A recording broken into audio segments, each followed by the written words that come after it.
Shake and bake? All right. Welcome back, everyone. I'd like to say welcome back to everyone online. As per Sequalia's comment this morning about doing Tai Chi, we hope you were all getting a good stretch in your homes. For everyone online, and welcome back to everyone in the room. And it's so lovely to hear all the chatter and connections. You remember doing door prizes? We're gonna do them. So we have 3 door prizes. So there's red tickets in front of you, and the last 3 digits are gonna be called. So the first one is 469. We have a 469 in the house.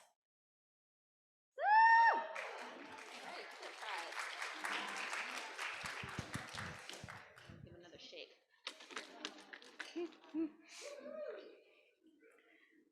Okay, our second prize is 600.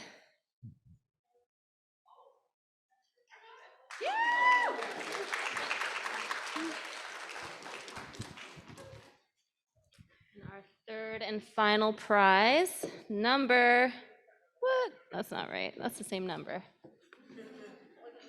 What do we got here? 499. Oh, thank you. Right on. I think we might have more prizes later. So hang on to your red tickets. All right, well, thank you, everyone. We are so honored to introduce our next presenter, who's going to speak to us about women's right to be safe. Christina Draegen is a proud First Nations Algonquin and Ojibwe woman raised Cree Métis.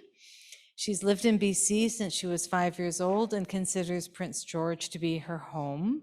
She's proudly raised 2 carrier sons as a single parent and was surrounded by strong First Nations women who inspired them to work hard for our people. This is her commitment in her professional life. She has worked as a counselor and advocate for First Nations people and is now the Northern Regional Manager of Native Court Worker and Counseling Association of BC and consistently strives to improve her community. Daryl also shared that he always knows where Christina is because he can hear her laughter. So really excited to invite Christina up to the stage. Please help us welcome.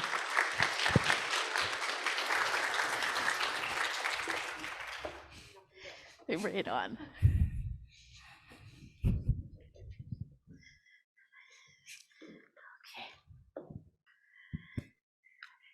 The mic's on. Everybody can hear me. Awesome. I'll get my little toy set up here. All right. So the first thing is looking at those stairs thinking, okay, Christina, you're wearing new shoes. Please don't trip and fall dead on and let that be your first impression. Okay, we're doing good. I got up here. Thank you so much. Good morning to everyone. I'm very proud to present our newest edition of Women's Right to Be Safe publication. And it's a really involved and meaningful conversation that we're going to have regarding all the information and the simple tools that are inside this guide. So I really want to encourage you to pay attention to the guide as we're working through it. During this presentation, it's fine to be flipping through it because there's so much valuable, useful information in this guide. You look at it and it's such a small little book, but oh my goodness, the information that's in it is the size of a mountain, right? There's so much. So there's no way that I'm going to be able to share with you all of the information that's in the guide. So the main thing is to encourage you to please after today, go home and read the guide from beginning to end. And then in addition to that, please share it with those that you love, starting with your family and your friends and your community, because it is an opportunity to have this conversation, and it's a conversation that can save lives, right? So that's the purpose of the guide, is to reach our communities and to talk about different scenarios and different situations where we potentially could find ourselves in harm's way or in dangerous predicaments, and how to try to avoid those situations, or how to best protect yourself. So yes, very good information. In the white folders that you have, there's a wealth of information that we've provided for you as well, over and above the guide. And so I encourage you to go through that as well. There's a couple of, there's a word search and a crossword. And so all the words that are attached to those puzzles are words that you're going to find in the guide. So please feel free to take a look at that and to play with that as we're having the conversation. And then in the very end, you're going to find 2 evaluation forms. One evaluation form is for the presentation that we're doing right now. And then there's a second evaluation form for the guide itself. So we'd ask you to please complete both of those evaluation forms. And then when you're finished, just place it in front of you, and one of our staff during the lunch break will come and retrieve them. It's really valuable to us that organize these workshops. Your feedback is very important to us, and it really helps us to continue to grow and to build on with this workshop. So thank you very much. I want to just acknowledge the drummer who sang for us just before break. How powerful was that? Oh my goodness. Thank you so much for that song, and for taking time to honor our killer whales. You know, anyone that knows Christina Draegen, one thing about me is that I really love animals, both domestic and wild. And when I sitting in Prince George, and I always watch your Vancouver news, and when I watch the stories about the killer whales and how one of them they think has passed on, and how they're deteriorating and are on the verge of extinction, I just can't wrap my brain around that. It's just so heart-wrenching, and I cry. I literally sit there in front of my TV and I cry for those killer whales, because the culture is so strong, and the culture in your Vancouver area, that's one of the main tribes, is the killer whale clan. So I can't imagine, you know, not having them. And our singer said, you know, when we sing the songs in our language, the killer whales hear us. Well, I want to let that singer know that I think the killer whales heard her this morning. So, and they need, you know, they need to have our support. So, you know, as we move on and as we heal and recover from our traumatic history as Indigenous people, one of our main cultural values is to protect the land and to protect the animals. So as we recover and we gain our strength, we're going to continue to advocate for that. And hopefully we have an improved outcome for all involved, right? So thank you, elders, for being stewards and helping us to continue this good work. All right. So women's right to be safe. I love this first presentation. We had a bunch of different people helping us to put this new PowerPoint together, because the 4th edition just came out. And we're just, you know, it just got released recently. So as the 4th edition come out, it's like we all thought, it's like we're looking at each other thinking, oh, we need a new PowerPoint to go along with the new guide. So we had some help. Thank you, Katie, and thank you to our Northern team, our Prince George staff, for their contributions in helping to put the PowerPoint together today that I'm going to share with you. In the first slide, we have a new communications department at Native Court Workers Head Office, and they're spending some time helping us to make sure that we're branding all of our materials in a good way. And so they prepared this first slide, and I think it's just beautiful. So thank you to the communications department for helping us.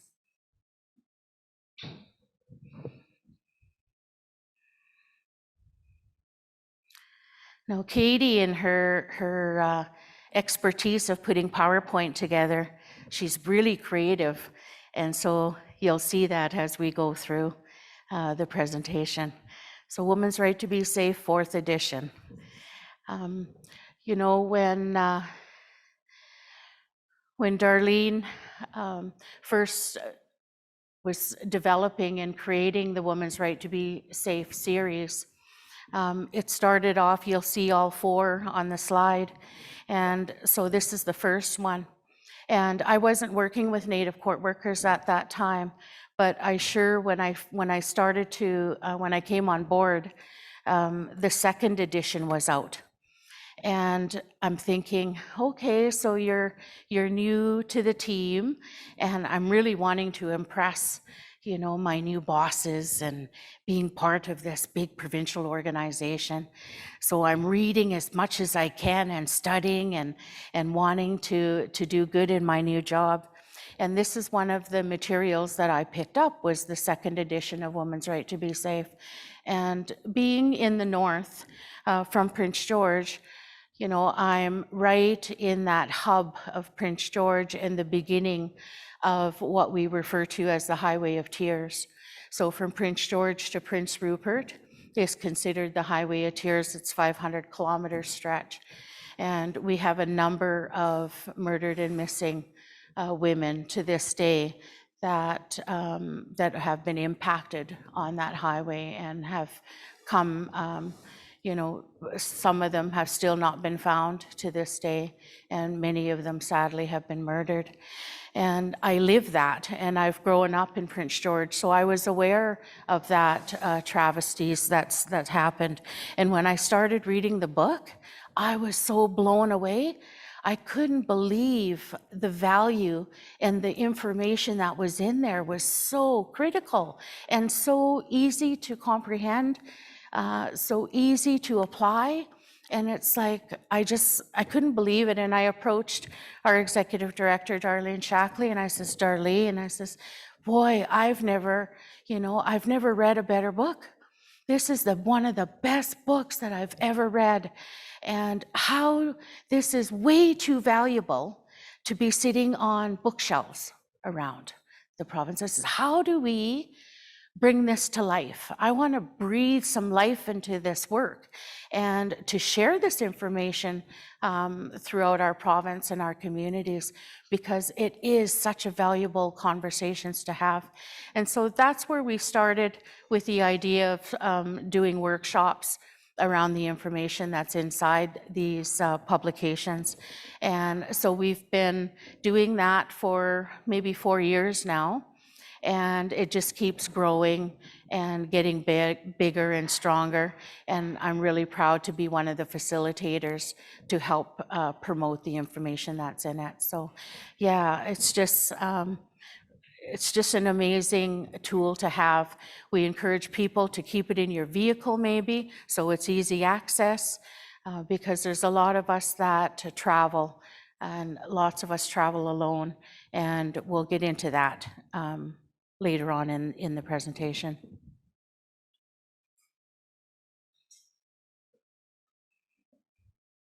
And this is that fancy part. I got to click a couple times before the full part comes out.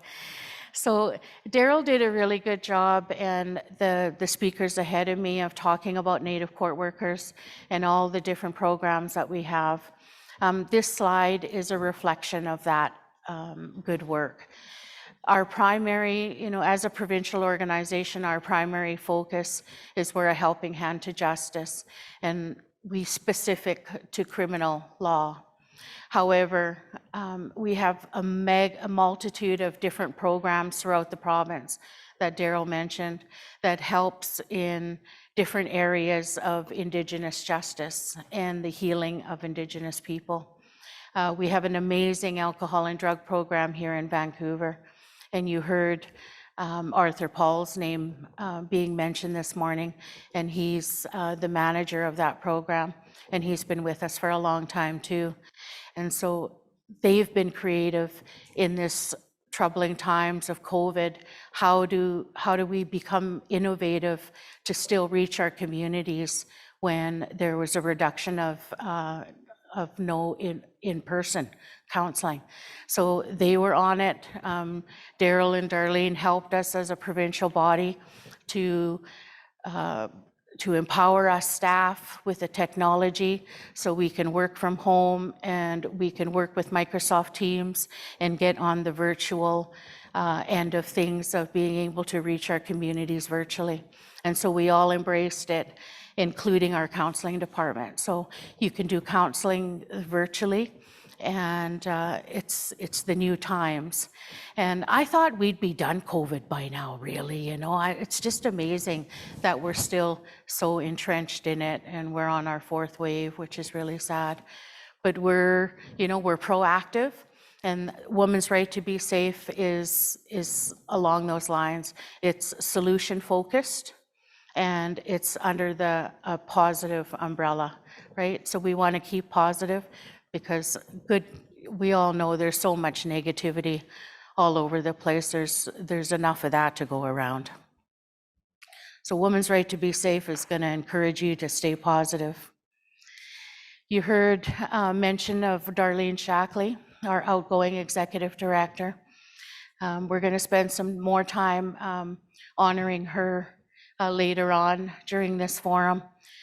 But this slide is to give you a reflection of her and the amazing woman that she is. Darlene Shackley is the author of all of the editions of Women's Right to Be Safe. And so she created this work out of respect and honoring the families of the murdered and missing women across British Columbia and across Canada. So Darlene not only does so much amazing work to empower women in British Columbia, but she also is honored and does amazing work nationally as well. So everybody, there's so much people that know Darlene right across Canada, and I know there's many different national committees that rely on Darlene to this day to lead them. She's a natural leader, and I'm very proud to have worked with her on this very important work of women's right to be safe. So we thank you, Darlene, and wish you were here with us today. You heard our elder start our meeting off today, and she talked about residential school and about our babies, and that's where it all starts, right? It all starts with the little ones. And so keeping our babies safe, we're going to start there. So in your book, there's, like I said, there's way more information in the book that what we're going to bring forward. So please, there's champions. Darlene selected Indigenous champions that specifically talk about the different chapters throughout the book. And Bonnie Nickel is one of our champions that provided her story and her tips on how to keep babies safe. And that starts off in the beginning of the guide. So please take time to take a look at that, because it all starts with our little ones when they're born.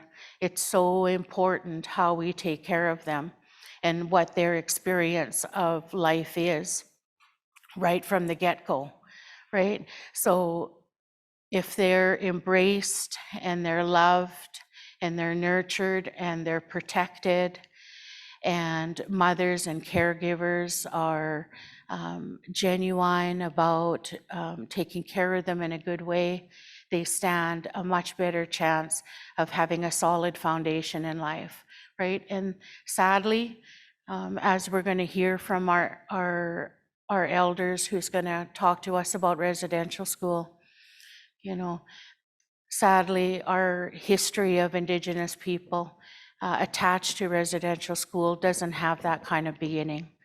You know, when our children were taken and brought to residential school, as you'll learn, you know, that it was a very harmful environment for all of them.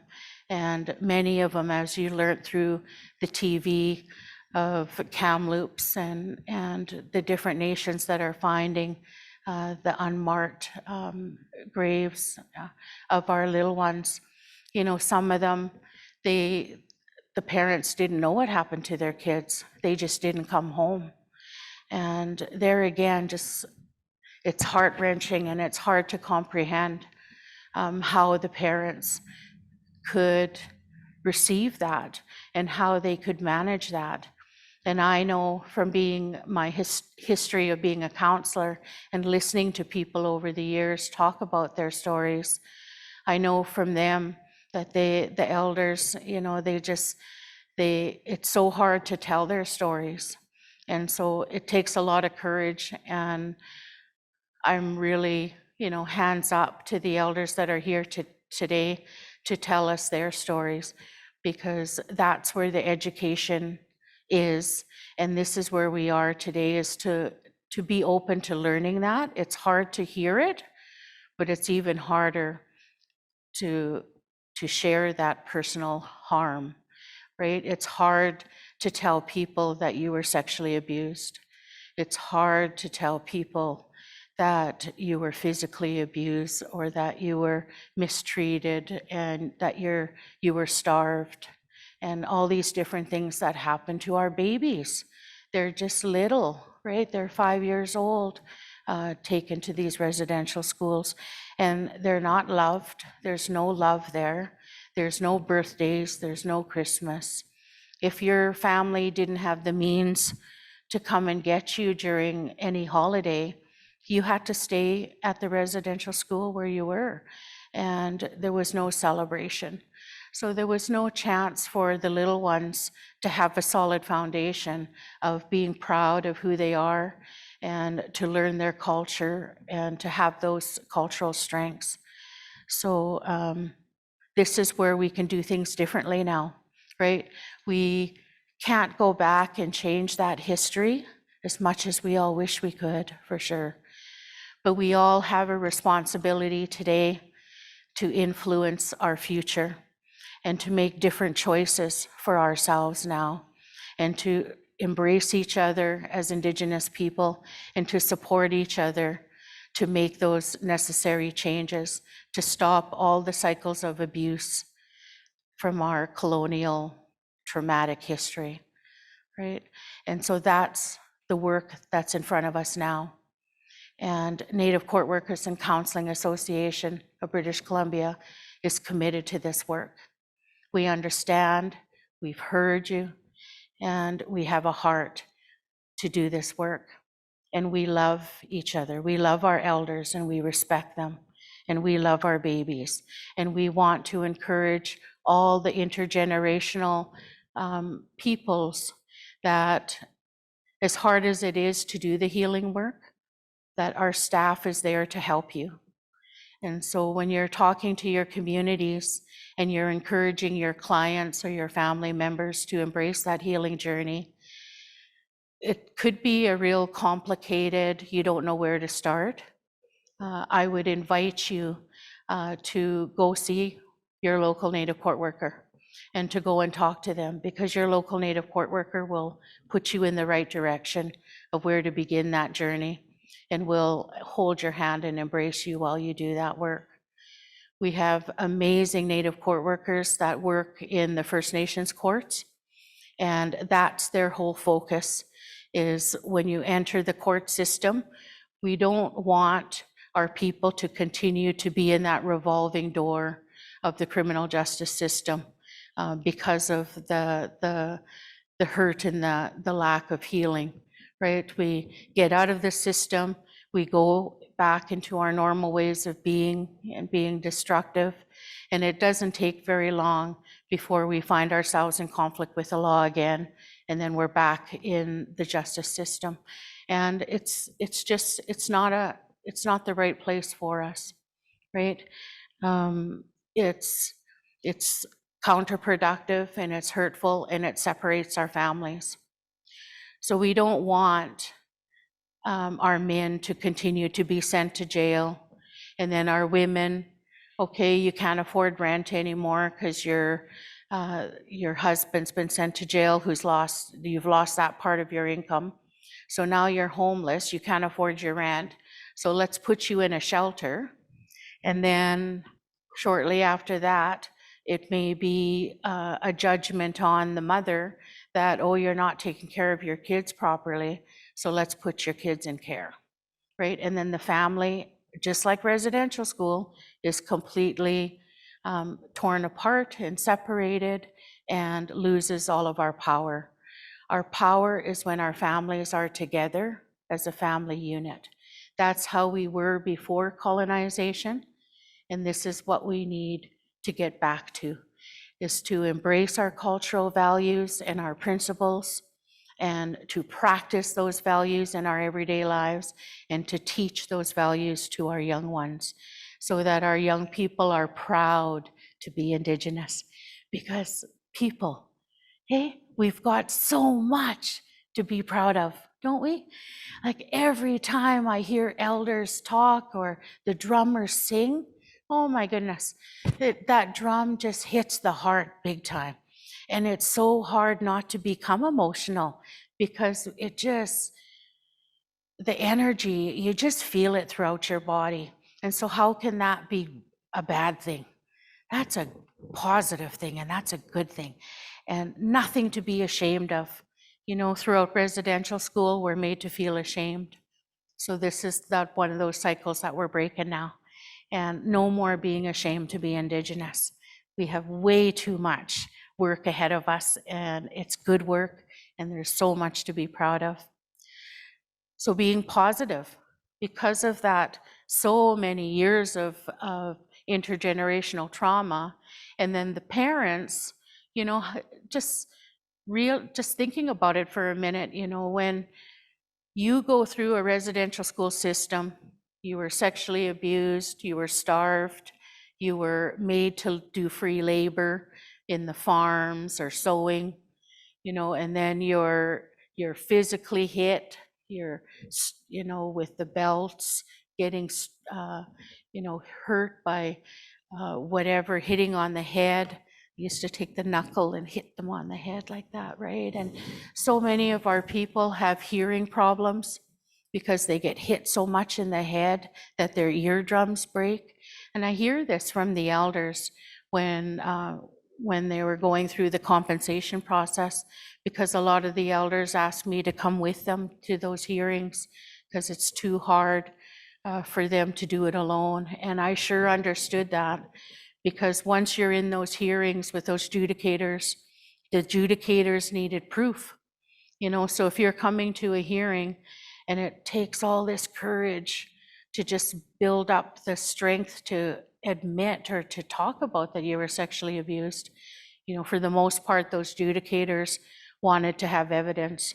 They say, you got to show us medical records that these things happened to you.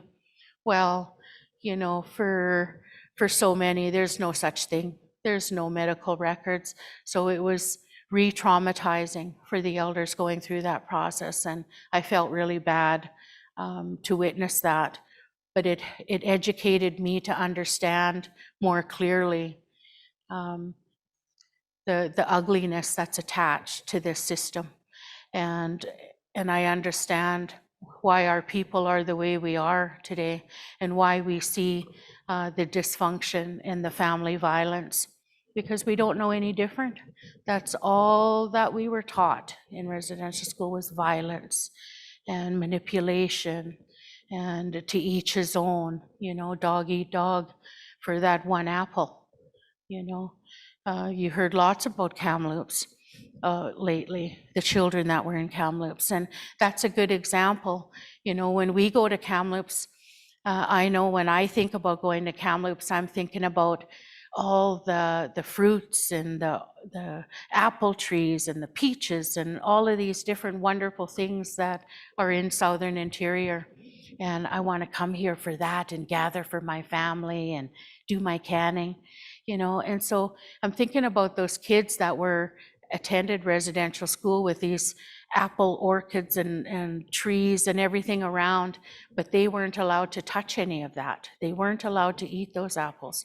They had to pick them, and they were put in cellar type things underneath the ground so that the apples wouldn't rot. And there was little gates on top of it so the apples could breathe and they don't go bad. And the kids would, you know, look inside of there and they would, hey, you know, they want those apples when the staff aren't looking.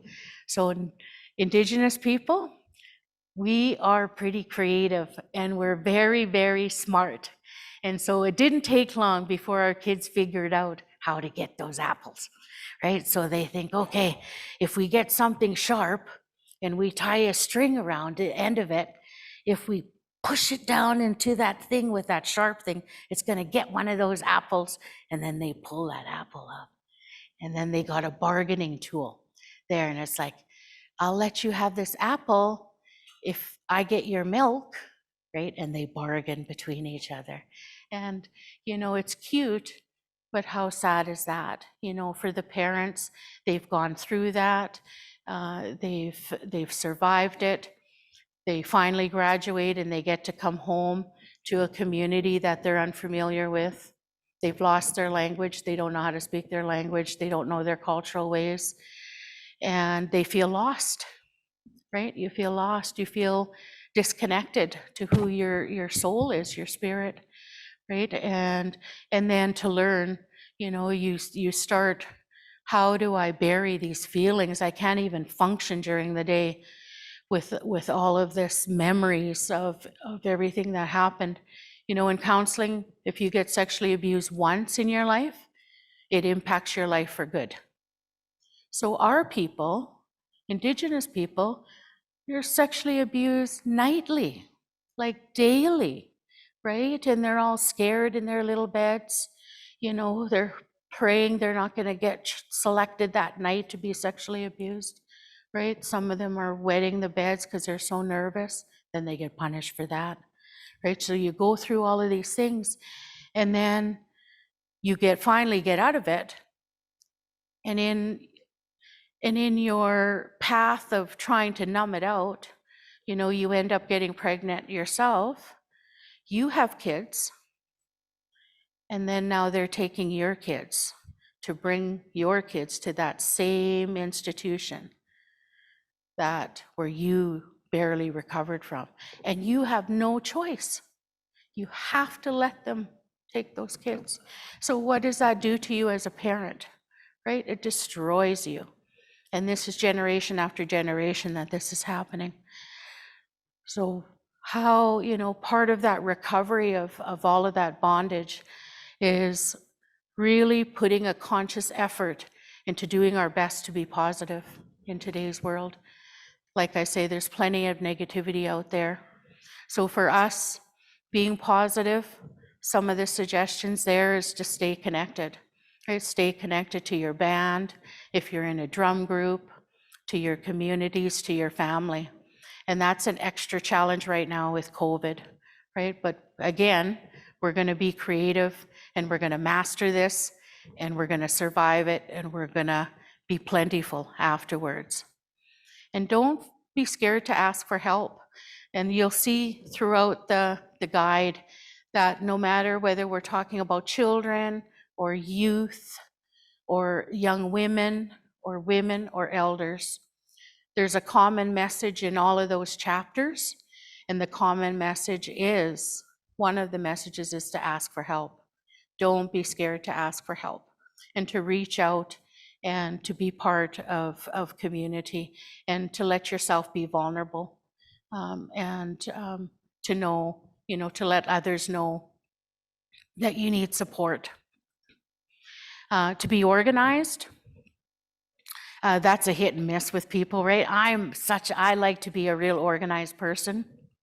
If I'm not organized, my day just goes sideways in a heartbeat for sure. And it's like, okay, I'm just going to go back home and go to bed because today just didn't work out at all the way that I had planned.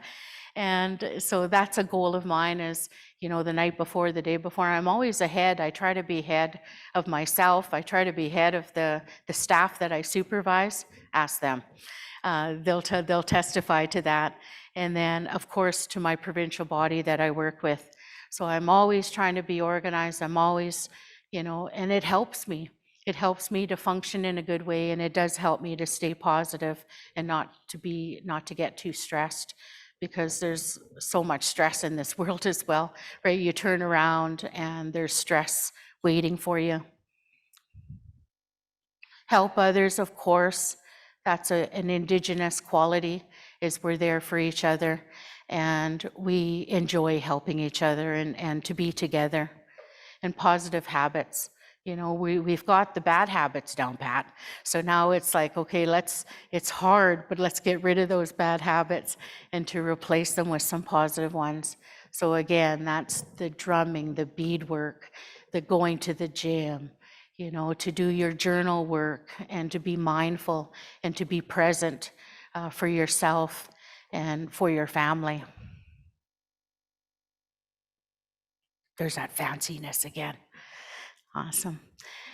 And so, part of this awareness is being aware if our children are feeling unsafe, right? So we just need to educate ourselves, and Bonnie Nickel does a really good job inside the 4th edition guide of giving you great advice about what to look out for if our children are feeling unsafe, so that you can support them and ask them questions, make them feel safe to be honest with you, and to let you know if they need help, and to be there to support them.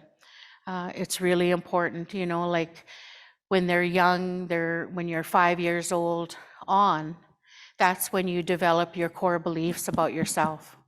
Right? So at 5 years old, when we're going to residential school and we're being told, oh, you're nothing but a useless Indian, you're ugly, you're worthless, you're evil, you're from the devil, you're stupid, you're dirty, you got lice, all these different things, right? What kind of core beliefs did our people get from that, right? All of that negative stuff. So when they raise up, they bring that core belief with them through their youthfulness and through the adult life, that you still believe those nasty things about yourself. And it couldn't be further from the truth. It's not the truth. That's not who you are, but it's embedded in you. It's embedded in the brain. So now it's about changing those messages, internal messages that we have, and being conscious and aware, and communicating openly with our young people. Young women staying safe in social gatherings. So part of the work of women's right to be safe is that we live in a beautiful country. We live on beautiful land that we can enjoy. I mean, everywhere where Native court workers has brought me, I'm always in awe of the beauty. I travel quite a bit in the north, and I'm on the highway by myself quite a bit. And I'm always remembering the tools in the guide for my own purpose, to keep me safe while I'm on the highway. And I'm on the highway of tears on a regular basis. And I really need to be mindful of how I'm preparing myself for those journeys, and how I'm taking care of myself so that we're safe in those different scenarios. So part of living in this beautiful land and having all this beauty around us is that we have a right to enjoy it.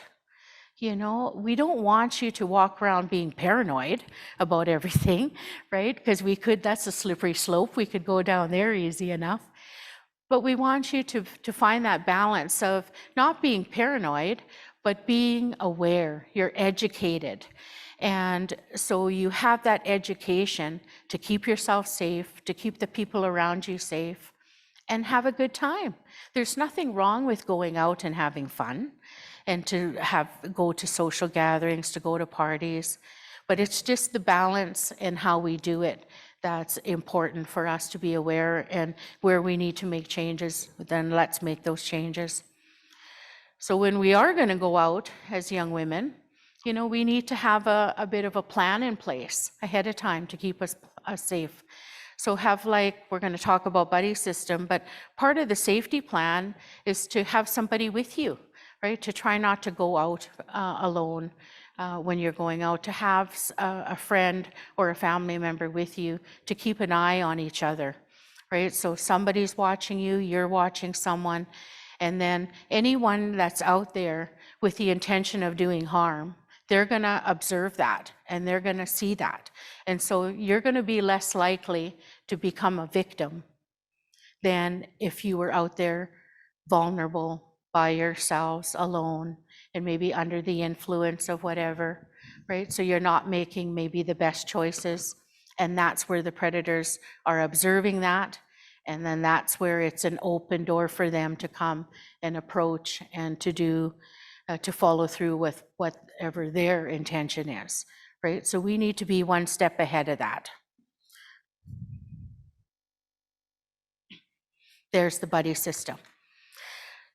So the buddy system is a crucial part of us planning ahead, and to have people around us and to go out as a group perhaps, and to have a plan. Who's going to be the designated driver? Make sure that you've got taxi money put away, because you can't rely. You could make the plan and say, okay, you know, Kim, you're going to drive home. We're going to go out, and Kim, you're the designated driver.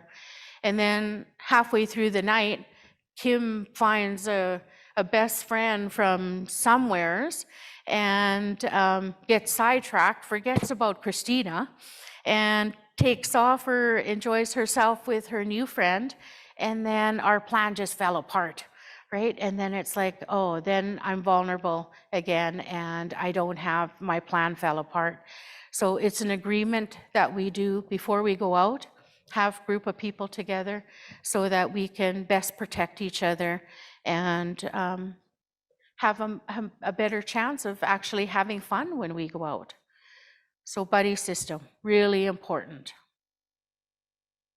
When we're going out, we included a list of date rape drugs because, as you see, look at the list. Like, there's just a lot out there. And for the most part, there's no taste to it. You can't visually see it. So it's quite useful for the predator because they need to weaken you and weaken your judgment so that they could gain control, right? So this is again for your education and knowledge, because I didn't know there was so many different date rape drugs out there until I read the Woman's Right to Be Safe publication. It's like, wow, I had no idea. I knew that it existed, but had no clue of the magnitude and the different choices out there. And now in today's world, there's even new date rape drugs out there in addition to this list, right? So when you're out, what has happened is, before it would just be, the one predator, and he or she would be watching you as you're out. Somewheres you're going to get distracted and the predator will come and put something in your drink. If you haven't learned the tip or the advice of do not leave your drink alone or unattended, right? And when we're under the influence, maybe we're going to not be so mindful of that. So we're going to be more careless perhaps and not pay total attention to that drink.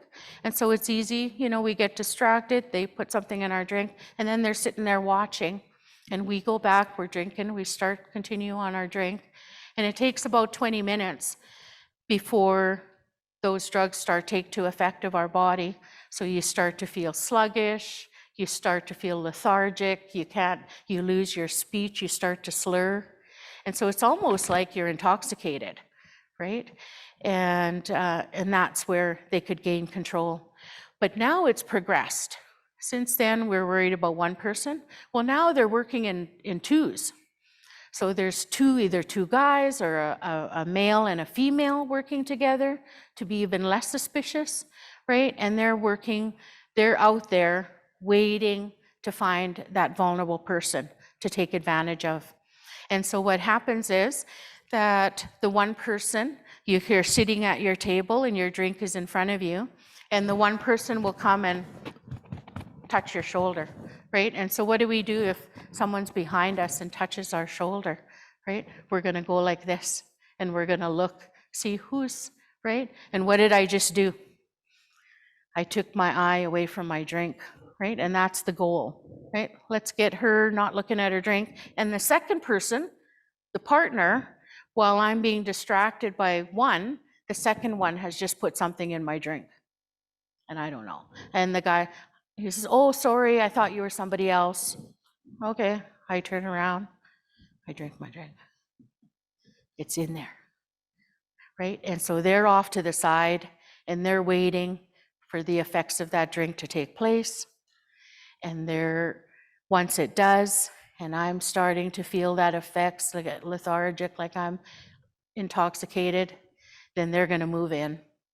The people that work in the bars, they don't know us individually for the most part, right? So I'm looking like I'm under the influence and I'm too drunk to be served anymore. And those two are gonna step up and they're gonna say, oh, she's our relative. She's just had too much to drink. Don't worry about it, we're gonna take care of her. And they bring me out of the bar. And Christina goes missing. I'm never seen again. Easy as that, right? So the buddy system, if you're utilizing the buddy system and you're going out and you have other friends and family members with you, the likelihood of that happening to you has dramatically decreased, right? So it's us being proactive and doing things in a good way and being organized and having that safety plan in place. Breaking away from a physical attack. So sometimes it's gonna happen. There's, where someone is just, we know it, that person's coming to us and they mean harm. Their intent is to do harm to us. So in the book, it describes how to break free from a physical attack. And we thought it's really important to share that information. So basically, and it's very basic, it's not, okay, go do your Kung Fu and your Taekwondo and all of that. You don't need that. You're just trying to protect yourself in the moment. So it asks you to just put one step forward and one step back. And that just gives you a solid footing as to where you're standing. So can everybody do that? Let's all get up in your little space and just have that feeling of putting one foot forward and feeling that you're a little bit more solid. So if someone is coming to you and gonna do you harm and gonna push, attack you, there's less likelihood that they're gonna be successful. So they're gonna just, maybe, we won't fall on the ground so that they can get on top of us and have control of us.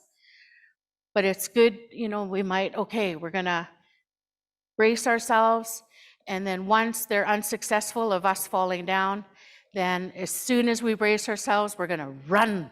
We're gonna run like hell, and we're gonna get away from them, and we're gonna yell and scream and make lots of noise. You can all sit down now. And that's how we can, get ourselves away from a physical attack in the moment, right? So let's just keep our place and then remove ourselves as soon as we can. And it works. Social media, wow. This is a conversation and a workshop you could do a workshop on social media safety all on its own today. You know, I come from a world of, I was really impressed when the internet came up, right? And that there's websites that you can look at and talk to people across Canada.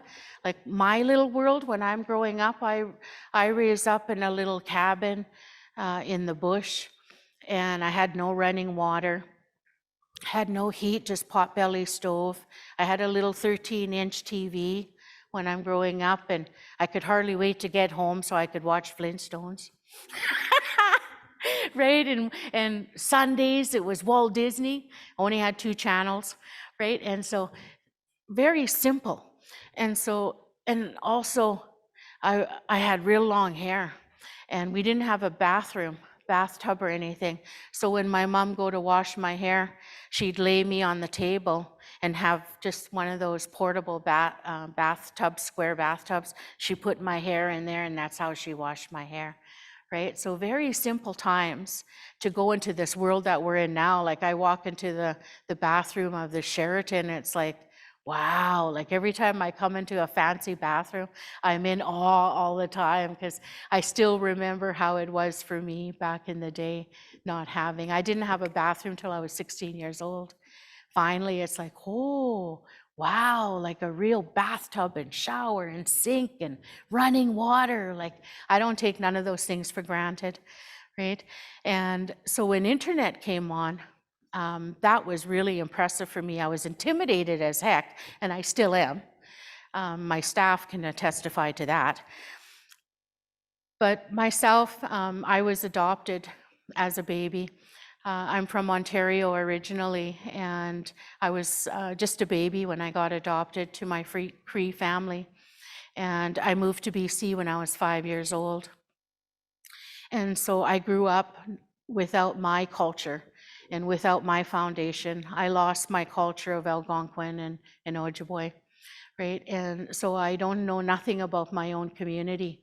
So when internet came up, it's like, wow, I looked on the website I could hardly wait to learn more about Ojibwe and Algonquin. And I got my status card through Bill C-31. And so I knew which band my mom was from and which band my dad was from. And so I could hardly wait to look it up. And I was so impressed when I seen those websites. And I actually there was one website on my mom's side that you could leave a message for the band staff. And I thought, I'm sitting in my office in Prince George, and I thought, no one, it's a band, they're not gonna read their websites. No one's gonna read my message, right? Negative.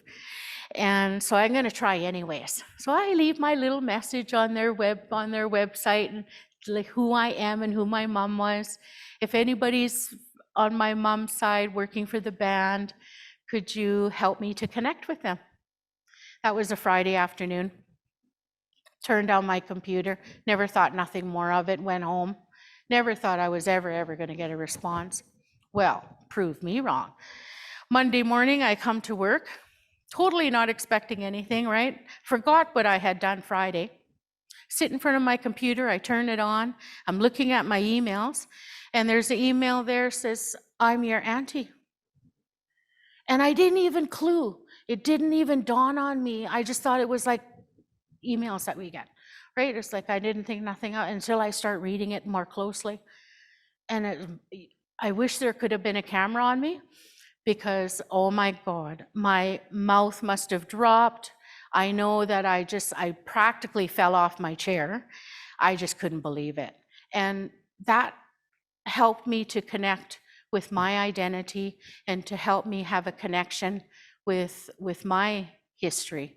And if it wasn't for that internet, which now has progressed into social media, I would never have had that opportunity, because Ontario so far, it's somewhat unreachable financially to do that. So I'm grateful for the progress of our times and for these opportunities. But things that start off to be for positive reasons can quickly you know, there's always those out there that's gonna make it into a negative and to promote harm. So at this time, I want to invite one of my colleagues up. She works with me in Prince George. Her name is Carmen Williams, and she's my right-hand girl when it comes to things like this with social media. This is her expertise, and she helps when we go around doing this workshops, helping us to, they're just gonna give you a mic, Carmen, to help us be aware of the different dangers that are attached to social media. So I'm going to give her a chance to talk to us about that. And then, like we explained at the end of our presentation, will be times for us to talk. And we're really, that's the best part of for us, is listening to you guys and to hearing your questions and your comments. So I'm going to hand it over to Carmen. So thanks, Carmen.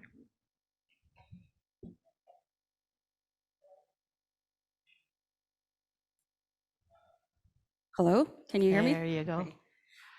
First, I'd like to thank the Musqueam, and forgive me if I murder your names, the Sikwamish and Slayla Tooth peoples, for allowing me to be on their territory to do this presentation today. And I myself, my name is Carmen Williams. I stem from the Caribou clan of Lake Babine Nation, and on my grandfather's side, I stem from Gitxan, and on my grandmother's, it's Anaheim Lake, and on my father's side, I'm from St. Anne des Monts in Quebec. So I originally started with Native court workers 3 years ago as the family and youth advocate, and I help people navigate through the provincial and Supreme Court, like the family court, and I've been a Native court worker for 1 year, and I have my degree in social sciences. I did a double major of history and First Nation studies, so I love research, and that's why I basically do our social media thing. And what I start off telling people is, when you're online,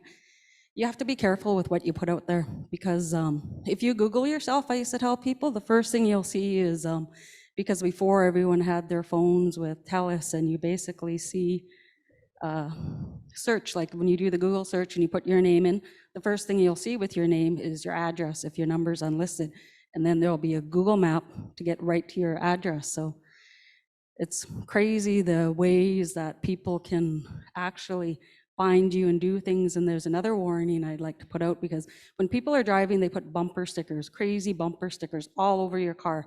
Like if you're a single parent and you put one man and or just a female with the dress, the kids, people will see that and they'll say, oh, this is a single mother, I can target this person.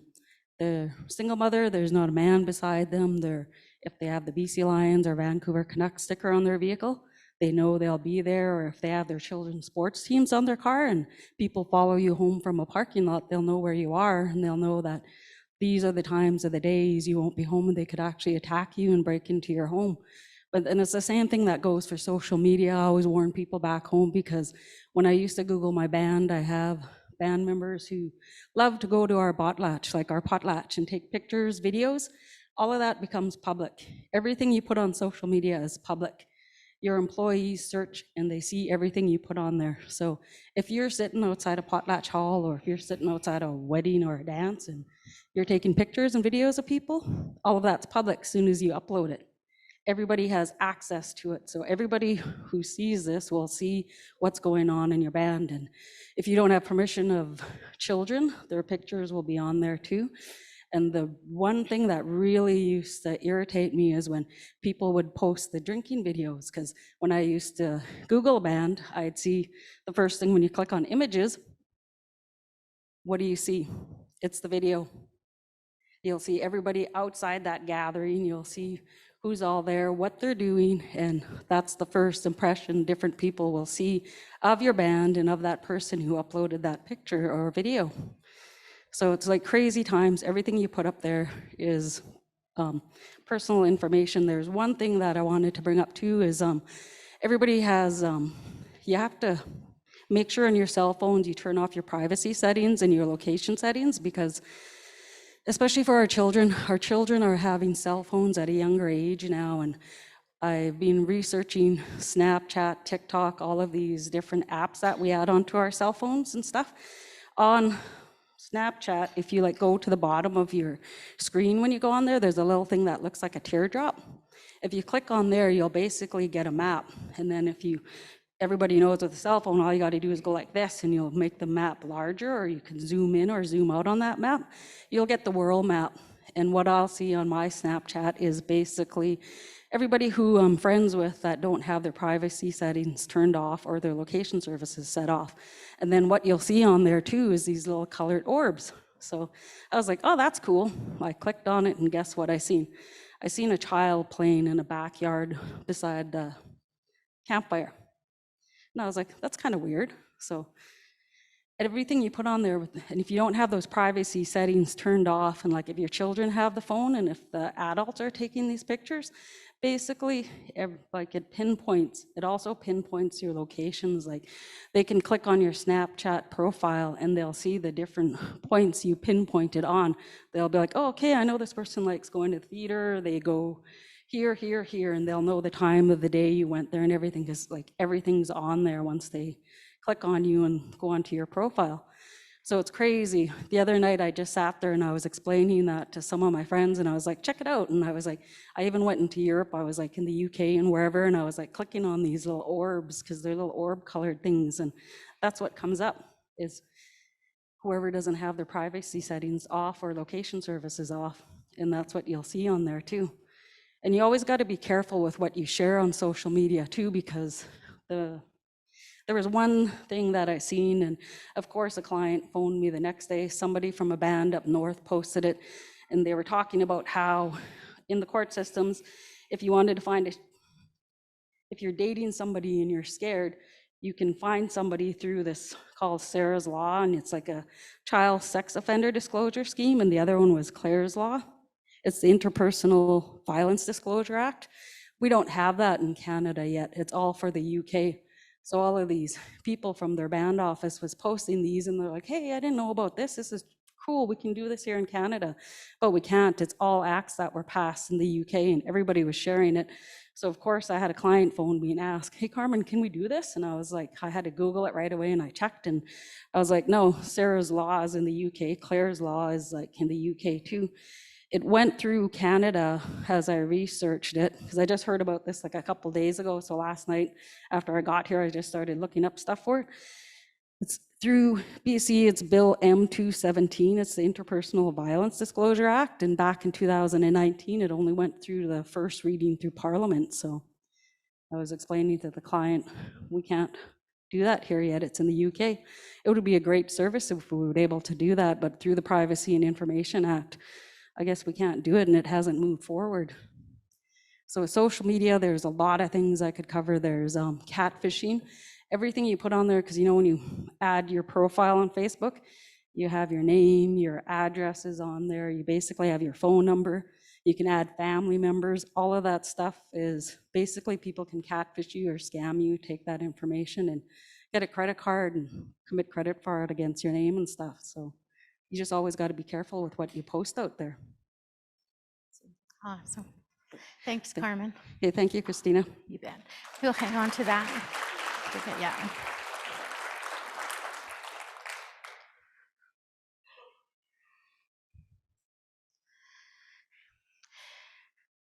Two spirits, one nation. Right, so we have a chapter in the Women's Right to Be Safe specific. We have a champion that has shared her story about being two-spirited and the challenges that comes along with that, right? So part of what she shares with us is that, again, like what we touched on, to keep herself in a good frame of mind, because there's so much people out there that are quick to judge. There's lots of inacceptance, and mostly primarily when there's inacceptance, there's an attachment to being, you know, this ignorance part, just not knowing any different or how you were raised and the messages you received as you're growing up. So that becomes a barrier and an obstacle for our two-spirited people, because it impacts them, and it's hurtful when they're trying to maneuver through life and enjoy life and always coming across these situations of unacceptance. So her advice is to make sure that you take care of your mental well-being, to not be shy or embarrassed to reach out to get a counselor, so that you're having an opportunity to talk to someone about the different hurts and different things that show up for you as a two-spirited person. And also, you know, to be connected to your community, and then also, and then in addition, to engage in something that's positive for you, like a positive activity. So it could be, again, the drumming, the beading, the exercise, joining a book group, being part of family and community. Like Carmen, she shared that she's attached to her potlatch system. She's part of a Caribou clan. So not only does she have her own immediate family, but in the carrier world, in the potlatch system, they have their clan families. So Grand Tun is Caribou clan, and she has a multitude of people that's part of her family in that situation as well. And she participates in her cultural activities as they show up. So that's examples of how to keep yourself in a good frame of mind, and to cope with the challenges of being two-spirited. Risks of recruitment and gangs. So we added this to our presentation basically as a message for our young people. You know, our young people today, some of them are just so confused. They're confused about what they experience in the family unit. If there's any kind of, you know, if the family hasn't embraced healing yet and are still impacted by the traumas of our history, there's potential, there's going to be family violence. There's going to be what they learned in residential school, the name calling, the raising of the voice, the throwing things around, the hitting, all of that. So our young people, like I said, our elders have real hard time to talk about these things. So you would think that our family would all know about the history of the grandparents and what happened, but not necessarily so. You know, it's really hard. It's hard for the elders to tell their own family even what's happened to them. So the young people, they don't necessarily have that knowledge, even though they're Indigenous. They just feel the effects of it within, if there's family violence in their home.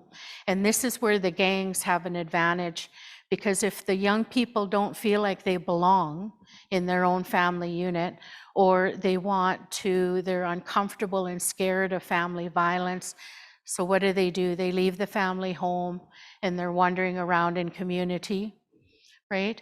And the gangs that are out there, just like predators, that's their full-time job. They're out there looking for those vulnerable youth, right? They're in the neighborhoods, they're in the malls, they're at the airports, they're everywhere. That's their job, to seek out these vulnerable people, to recruit them into the many different gangs that exist, right? So our young people, if they feel uncomfortable or unsafe at home, they're an easy target for when they're out in community for the gangs to recruit them and to bring them into their environment, to treat them really good at the beginning. They're feeding them, they're giving them McDonald's, they're drinking with them, they're smoking joints, whatever is attached to that, right? They're having fun, they're joking, laughing, whatever, up until it comes a point where one of the lead gangs is going to tell that young person, okay, you know, you've had rent-free, you've been eating here, we've been feeding you, we've been giving you free alcohol, whatever. Now there's a job I need to be done. I need you to go do that. There's no choice there. If you want to continue to be part of this new family that you just joined, this is your role now. You need to go do that job, whether it be selling drugs or crime, whatever is happening for that gang. And the young people have no choice. They feel like they have no choice. Later on, when we're talking about human trafficking, we're going to get more, Larissa's going to get more into the consequences of our young people getting recruited into gangs and getting recruited into human trafficking. And I'm really looking forward to that conversation as well. So please, you know, part of the healing is embracing our young people. The more healthy and the more strong and positive our family units are, then again, the less likelihood of them leaving us and getting caught up in the world of gang life, because we can testify as Native court workers how difficult it is for our young people to get out of these gang situations. They do not make it easy for you to do that, right? And Larissa's going to expand on that. Work camp safety. So this is fairly new for us. There's industries, camps, expanding throughout our province. There's a lot of that happening in the north right now in our Terrace area, Prince Rupert area. And so these camps are opportunities for employment for sure.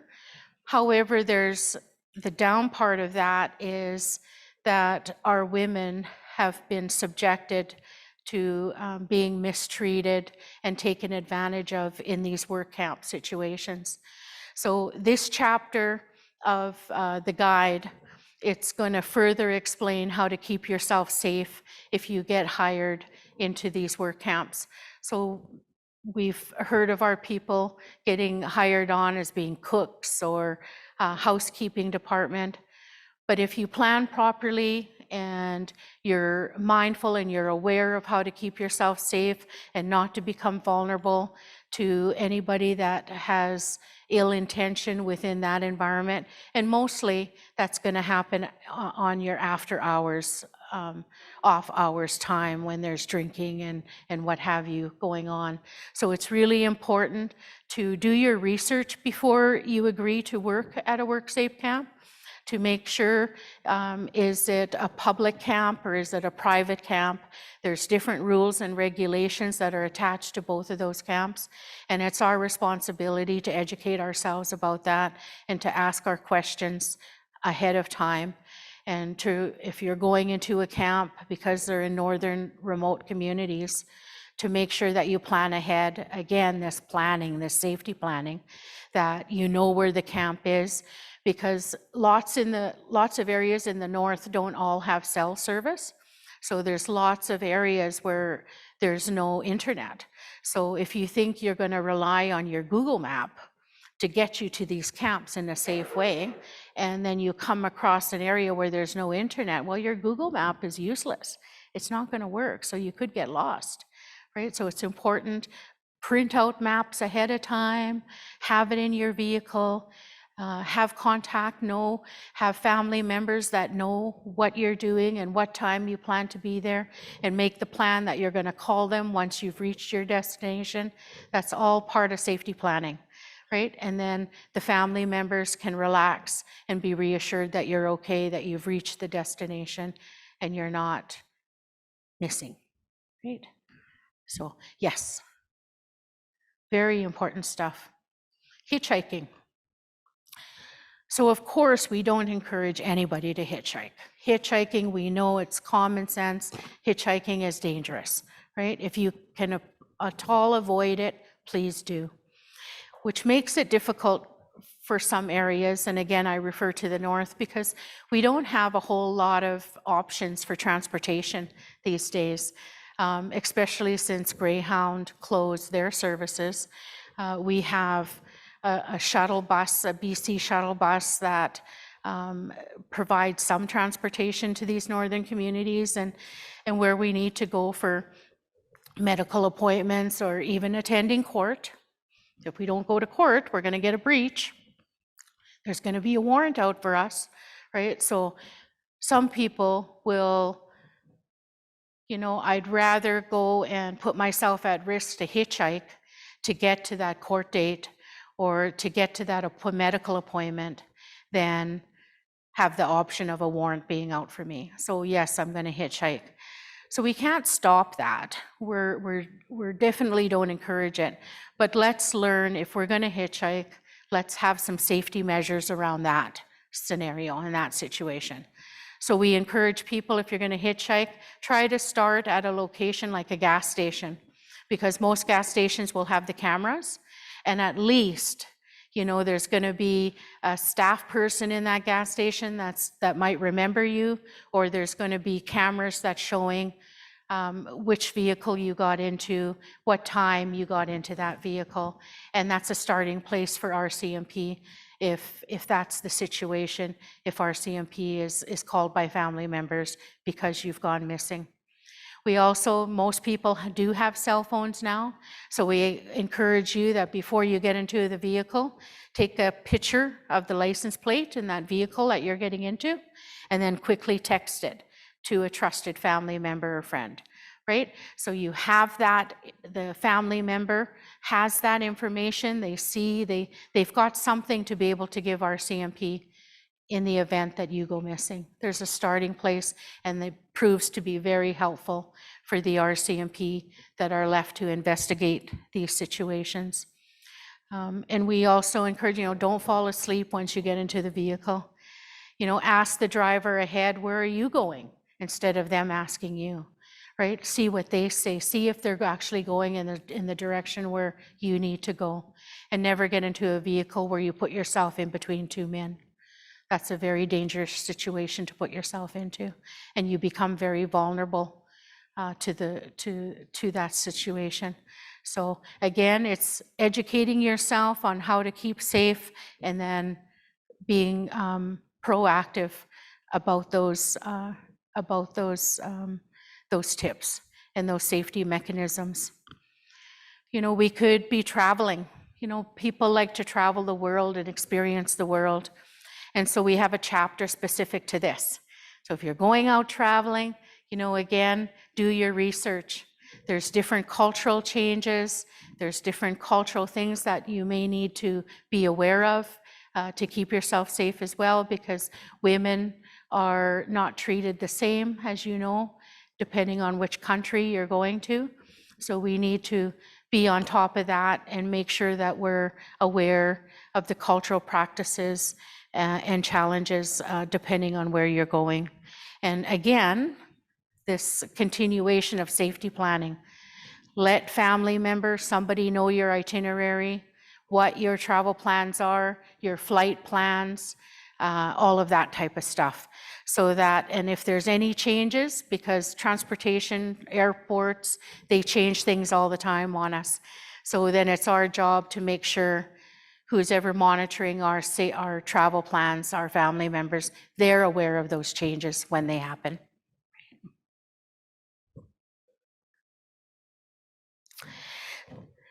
So at the airport, when we have our luggage, so I'm learning this as well. For myself, all the years that I've been traveling, before I knew this information, when I went to go and put my suitcase together and get ready to go, I would go to stores and I would find things like this, and we've given copies of it as a demonstration. And for me, you know, something, for me, as long as I can remember, my family used to come, gee, you're just like a crow, because I always am attracted to shiny stuff. And I like sparkle, and I like bling, and everything is, as soon as I see something shiny and blingy, oh, my eyeball goes right to it, and I wish I have money, I want to go buy whatever I see that sparkle. Well, that included the luggage IDs too, right? So I go in dollar store, whatever, and I see this bright, sparkly thing. Oh, I want that, and I'm going to go put that on my luggage. Well, okay, Christina, you know, there's all different, look at the heart, and it's fancy, and it's like, oh, how pretty, right? And that's where it ends, until I start thinking about safety. It's like, uh-oh, because what we've learned is these are no-nos. That's why we got a line across them. Because what happens is what do we put in there? We put our full name, we put our address, we put our phone number. Well, the predators, and they're at the airports, They have cell phones. How easy this is hanging on our luggage. How easy is it for them to stand beside us, take a quick picture of it, take a picture of you, and walk away? You would never know. You would never know that that just happened to you. But that person has a picture of you now and knows how to find you. Right? So we don't want that. So this I found in the Vancouver airport. And so this is the ID luggage that we recommend. And basically, it's not blingy and it's not shiny, but it could save my life, right? So the information's in there, but it closes up. So it's on my luggage. If my luggage gets lost, the airport staff can open it up and track me down so I can get reunited with my luggage. But the predators don't have access to my personal information, right? It's a little bit more expensive. It's not the dollar store, but it's well worth it and could save your life. Oh, I love that feature. And our beautiful elder. We're coming to the completion of our presentation now, and of course we end with elder safety. So it's so important to love our elders and to support them and help them to be active in their elderhood when they retire. You know, not abuse them. My goodness, our elders have been abused enough, haven't they? Why would we ever continue to subject them to any more abuse in their elderhood? They're not your permanent babysitters. They're not your bank where you're gonna expect to get all of their pension plan, you know, all of that. So it's important to encourage them to enjoy their life and their freedom and to practice the things that we talked about as well. My Uncle Bob, I use as an example. He recently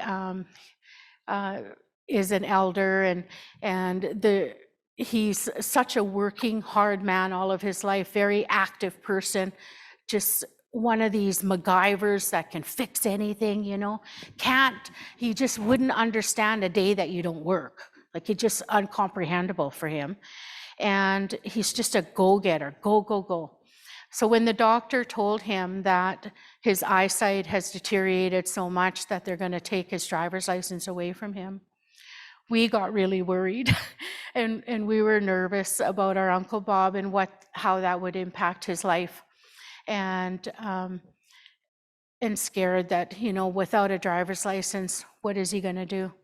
So, but thankfully, he had the mind, spirit to not let that get him down.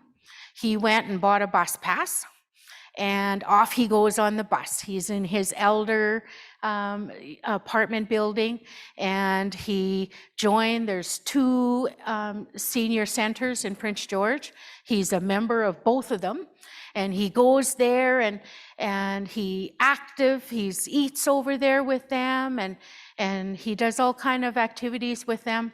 And I'm going to his apartment. I go there and I clean his apartment every once in a while. And I'm going over there to see him. And he's busy. He's packing up a lunch and his luggage is all packed. And he doesn't drive. And I'm thinking, Uncle Bob, I said, where are you going?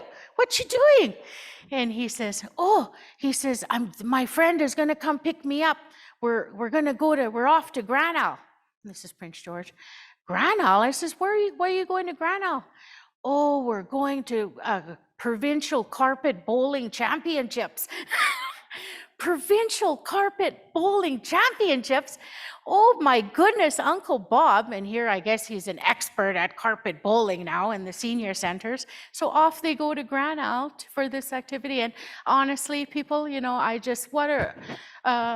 it felt so good in my heart to hear him, you know, still have a good quality of life, and that he still have fun in life, and that his elderhood doesn't hold him back from enjoying life and to making the best of every day. So, you know, I love elders so much. You know, my family was very important and significant to me, and they taught me the importance of being respectful to elders. And so I raise up in that mind frame. I carry that to this day. And any time I get to be even close to an elder, my whole day has improved. And it's such a good feeling. And I love listening to them. I never get tired of their stories. And they just change the presence of any room that they're in. So hands up to all the elders and to all of you. We're so thankful for all your attention and receiving all of this information from us today. I know it's a handful. So at this time, we're just thankful to be able to share this with you and hope that you've learned. And so now the fun part is we get to hear from you. So I'll invite Carmen to come back up. And oh, there's a slight change in agenda, I'm being told. Okay, so let's hear on. Thanks, everybody. Thank you so much, Christina. We appreciate you walking us through that important resource and also all of the stories that you shared. You actually brought a tears to my eye when you talked about reconnecting with your auntie. That was just, your storytelling is so powerful. And thank you also to Carmen for sharing knowledge about the importance of internet safety and tips there. We will have an opportunity for questions and answers. However, we have a bit of a surprise guest appearance. Before we get into the question and answer period, we would like to present the Squamish Nation singers and dancers. Here a day early, but we're here for it. And then right after that, we'll have an opportunity. We'll bring Christina and Carmen back up and we'll do the questions and answers if that's okay. Wonderful. Wonderful. Okay, Beautiful. Kim, are we good? Okay.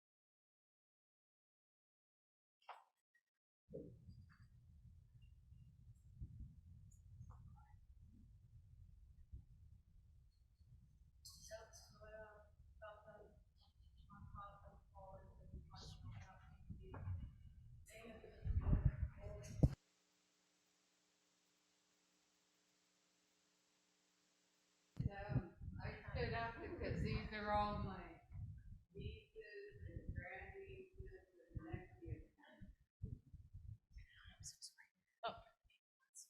Oh, okay. I'll just start again. Elch Tanoia, Sata, on Hotland Squalin, Quis na clack chit teat seats, Amen on Hotland Squalin, Quins quatch no me up teat seats.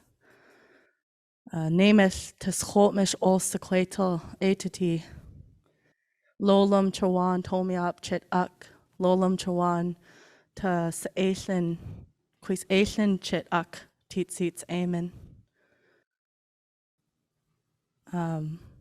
Tomataquetzi and Snachum. We are a Skoltmish family. We come from different Skoltmish families, but we're all connected as well in many different ways. And I was just acknowledging our dear auntie over there as well. It is a nice surprise to see you today. I was just acknowledging too that we're going to be singing on behalf of our family and our ancestors, but for you all too, to bring blessings on this day. Very important work you guys all do. And we'll be also singing before the meal. So blessing the food, nourishing our bodies, nourishing our spirits today. Peksem chit ak ta slolum ta eson tenak aslaan. We'll be starting with our aslaan paddling song. Back in 1886, there was a fire, and our ancestors paddled over in their canoes to where the fire was and helped all the people who were in desperate need of help. And they sang this song while they were paddling. And it's begging for mercy. Have mercy on us all. have mercy on us all. But it's a paddling song to keep you calm while you're paddling in that canoe on that water, setting the intention. Kunman told me up. Sata, do you want to come join us?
Okay, Chen Kwan told me up.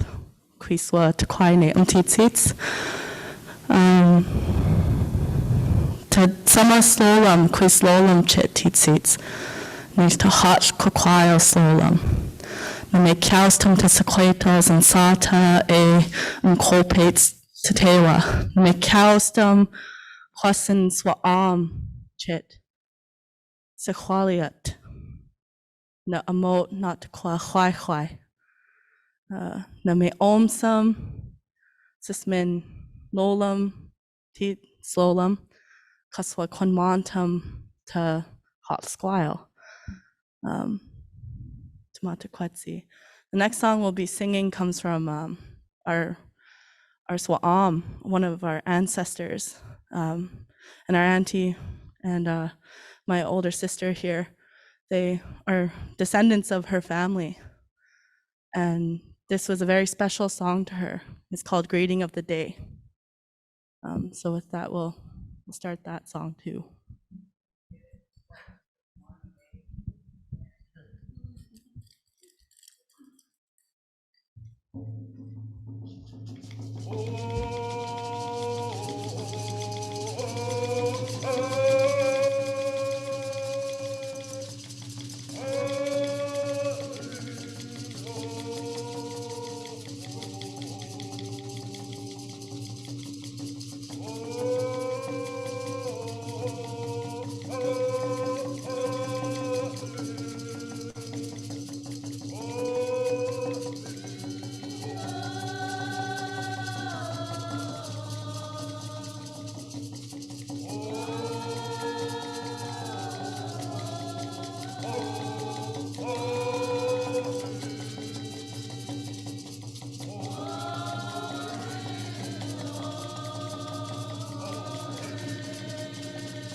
Chinquaman Tomiap Kayat. Very grateful to you all. So I think I'd like to do a little bit of an introduction further to us. Antsaat Salia, Tenachunk, Atsnach Ochomelch, Amen, Tenachunk, to Aslaan Ochomelch. My given name is Charlene. My ancestral name is Sa'at Salia. I shared that with my grandfather. I come from the village of Atsnach, which is also the Burard Nation, and the village of Aslahan, one of the Skolmish nations. And I think I'm just gonna put everybody on the spot and pass it to them so they can do their own little introduction. Siam, I'm Tsukwalton. My foreign name is Jonas Jones.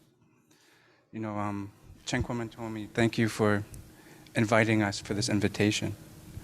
You know, my grandmother, Halia, she says, when we sing our songs and we give our culture, it's not necessarily for us. You guys brought us here to uplift each of you, to uplift your Squelowans, to give you a little strength in the day.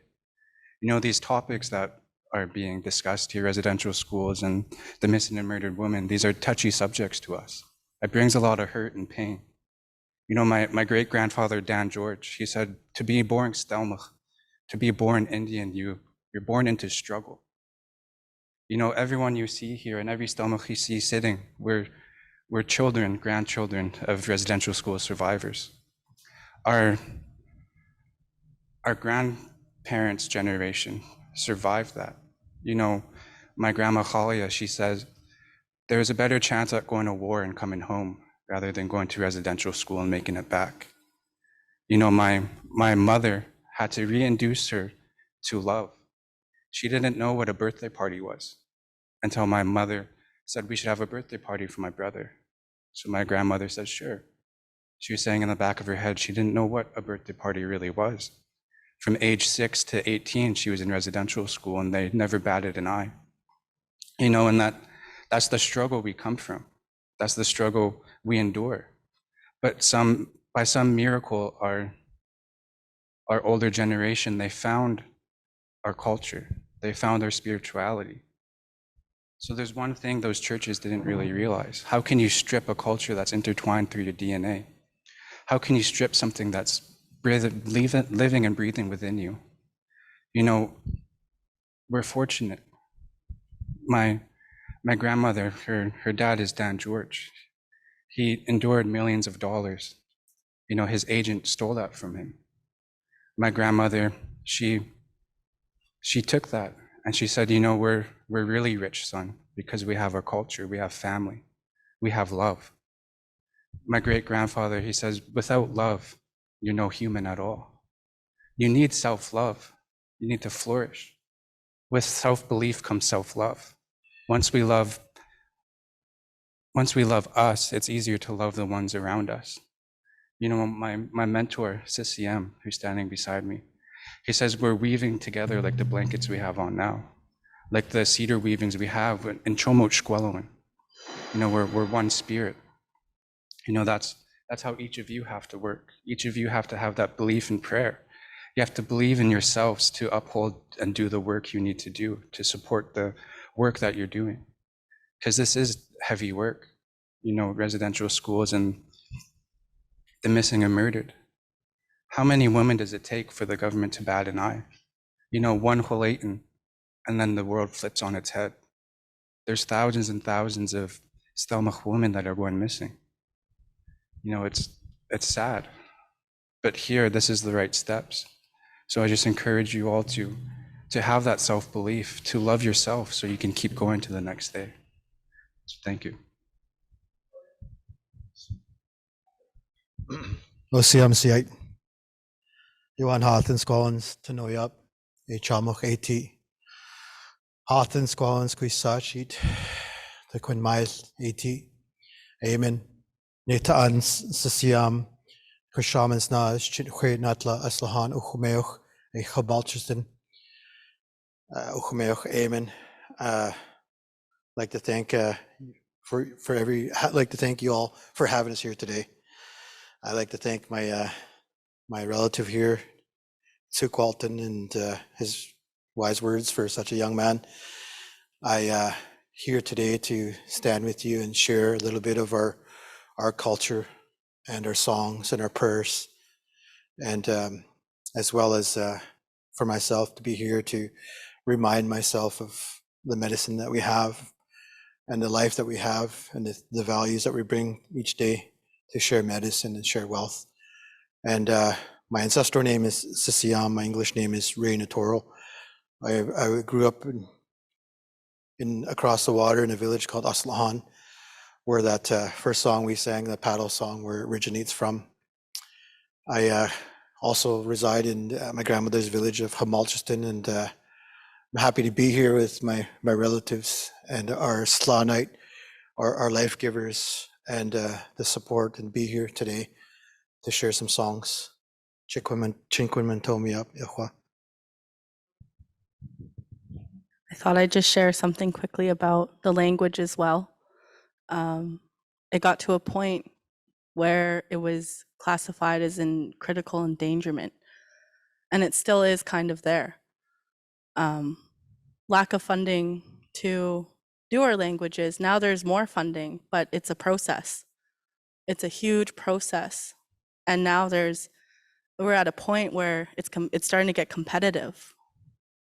And, you know, I could talk a lot about the negative, dark things that are going on, but we're successfully creating speakers again, second language speakers. But now there's a few first language speakers being made. You know, somebody might share that later, but we're hoping to start that again, to have first language speakers. And we're at a point now where last year we lost our last conversational first language speaker, meaning the one who was born speaking the language, the one who continued to speak the language throughout his life. He was the last one that we had, and he passed away last year. And so our mentors, who do they have to go to? And so, you know, it is a big task, and I feel very blessed to be able to speak my language today. But all the family here, they know some of the language. They can speak some of the language. And to me, that's powerful. But it's also something that needs support. It's also something that should be fought for, because it is who we are. We lose that, we lose ourselves. There's no way to continue being who we are without our language. And it's not just us, but awareness for many languages. In Vancouver, there's 2. You go a little bit further north and you'll find another one. You go on the island, there's multiple. We're not just one language people. Our First Nations people are diverse. I couldn't go down into the States and understand a single thing anybody says. I can't even meet somebody from Musqueam and understand what they say in Hunkaminam. It's similar to a point. And then you go north. There's no way I could understand what anybody says in Chilcotin or anything. It's diverse. And so there is hope. We are doing the hard work. It is being revitalized. And so I just wanted to explain a little bit about that today and to kind of put that on the radar as well.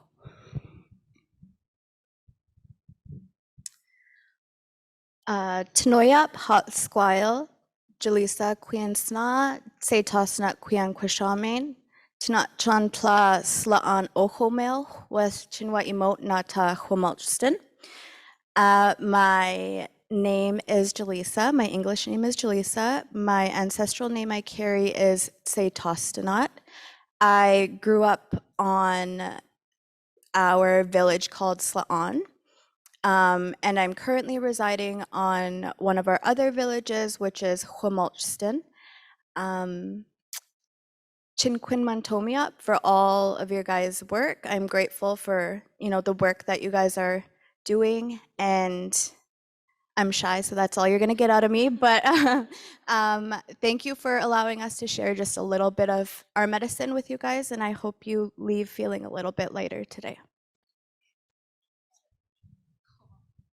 Tanoia, Pasquale, Celia Joseph, Quiansna, Stehelo, Quianquishamin, Floyd Joseph, Squattaquampton, Siam, Eve Joseph, Lan Atlach, Larry Joseph, Squattaquampton, Siam, Amen, Rose Thomas, Lan Salsettle. Yuan Hutlan Squallowin, Quins with Lush Elsh, 8 T Escano. Ar escaco each tan sequatal, hotlan squallowin, quinswa, lolam to yuan hot, squin miles, slowlam, t squile. Hello, everybody. My given name is Celia Joseph. My ancestral name is Tehetalot. My family comes from the village of Stotmas up in the Squamish Valley. My dad is Chief Lord Joseph. Squattaquampton. He's a carver, and on his side, my late grandfather was Larry Joseph, and then my late grandmother was Rose Thomas from Snuneymuxw, from the island. If there's any island people, you can locate me.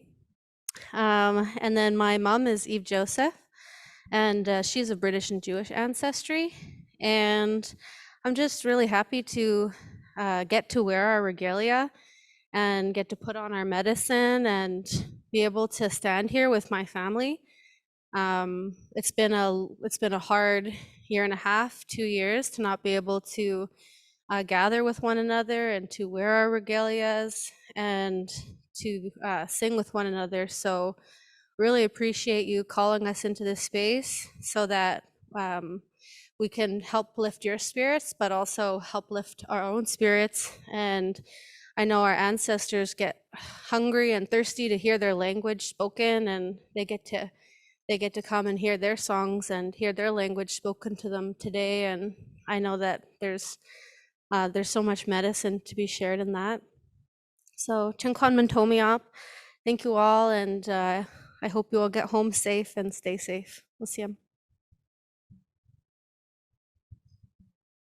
Squamathol Queen Kashaman, Kailana Queen Sna, Tanachantha, Hamasquam, Skolmish, Stalo, Ochmeo.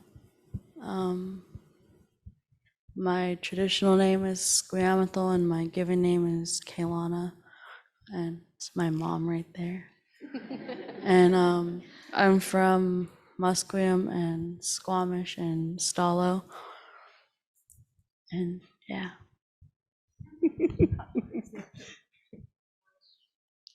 Hatsquile El Tanoyap, Skalautanat Queen Quishamin, Adrian Queen Sna, Tinachin Tla, Hamalchiston Ochomeo, A Chaquat Ochomeo, A Ta Stalo Ochomeo, Hatlan Squallowin, Quinsna Tlak, Titsits, Hatlan Squallowin, Quinsna Quach Nomiap, A T, Hat Setap, El Tanoyap, to social justice work, not to court workers. Hi, my name is Adrian Charlie, and my traditional name is Skalautanat, And my name comes from Chakwapl, what you would know as Gibsons. And the story behind my name is we're one of the first ancestors of our Squamish people. And my son and my father carry the name Sconchton of our first ancestors of the Stalo Nation, or the Squamish Nation, sorry. I also descend from the Stalo peoples. And as my daughter said, this is my daughter. And I'm happy to have her here with me today. And my auntie, Sequoia, my mom.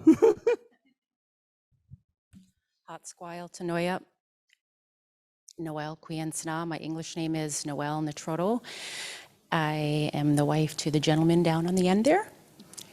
I come from multiple generations of Squamish, Squamish women. I've lost track of what generation I am now. Gosh, probably 6. My whole line is all Squamish women. And through all my ancestors, I descend from Squamish Valley all the way to areas of Vancouver and the North Shore from multiple villages, so I won't name them all. And I just want to thank Kim Rumley for inviting us to the Native Court Worker and Counseling Association. I'm not sure, there she is. Thank you for having us today. Oh, I told you who I am. No. Sequalia Quishaman Sna, Anwanik Quian Sna, Quamalchison Chen. I'm from Capilano, Quamalchison, and I now live on Aslahan. And I'm hoping to move back to Quamalchison one day. And Sequalia is my ancestral name, and I've used it since I got out of the longhouse, and well, even before I went in the longhouse, since I was named in early 70s, and rarely use my given name, Ann Wanick, except on ID and status card and legal documents and that banking stuff, right? And I'm really proud of all my Equatal that are here today, because they are learning the language and speak more language than I have been able to learn. My grandmother went to residential school, St. Paul's, and they never let my mother and Schalautanat's father learn or speak the language in the home. They would talk in the kitchen and send them out of the room. So they both understood the language because they were hearing it anyways. And so then her dad, my brother, first cousin brother, and my other brothers and I didn't get to learn the language. And I learned some of it because of going into the longhouse, because you need to Quinmayeth, to pray when you do the ceremonies, including being there in the winter, doing the Hwai. Okay, got the 1 minute. And so I'm proud of them. Usually should flash a sign up. No. So. Ta sahoyo slowlam quis lowlam chit nail ta taste tokwe slowlam no make coustum ta sesiam nsese.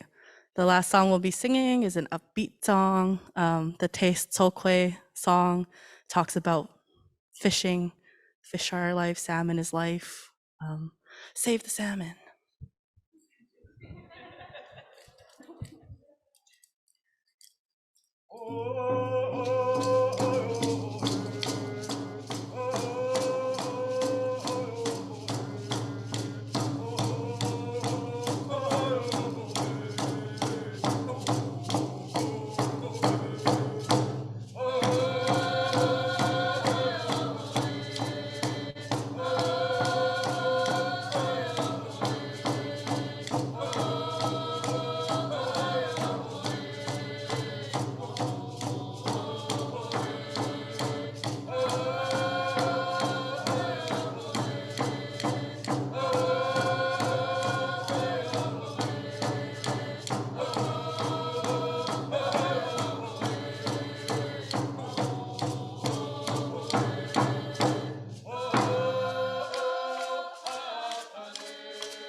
Thank you to the Squamish Nation dancers and singers for the good medicine today.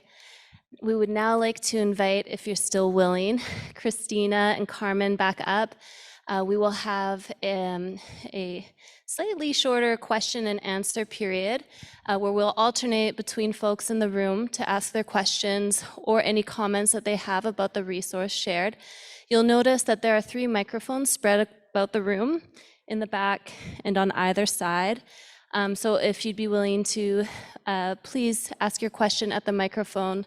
Alternatively, we can also repeat your question so that the folks online can hear. So is there anyone in the room who would like to start with any question or comment? I think my mic is back on. Yeah. I know we're all just, wow, again, the gift we just received, right? Beautiful. Thank you so much. Maybe the presentation was just so great, no questions? Hoo-hoo. I'll take it. We've got someone in the back. Sorry, the lights are kind of bright, so I didn't see you there. Go ahead. Can you hear me okay? You bet. Debbie Scarborough, thank you so much for both your presentations. Also, I just want to say the dancers were amazing, and the fact that they could all speak their language, hats off, amazing. Yeah. I just wanted to ask if you also share or what message you might have. You spoke about two-spirit, of which I am, but how do the general community and our nations support us and our communities? So should you see an act of bullying or someone that is not accepting of who we are? So I wondered if you could speak to that, on what messages you have for strong allyship, or do you? I think what comes to mind to me right away is how the champion in that particular topic stressed the importance of taking care of yourself, right? Because we have no control of what's out there and where people's level of education is or awareness.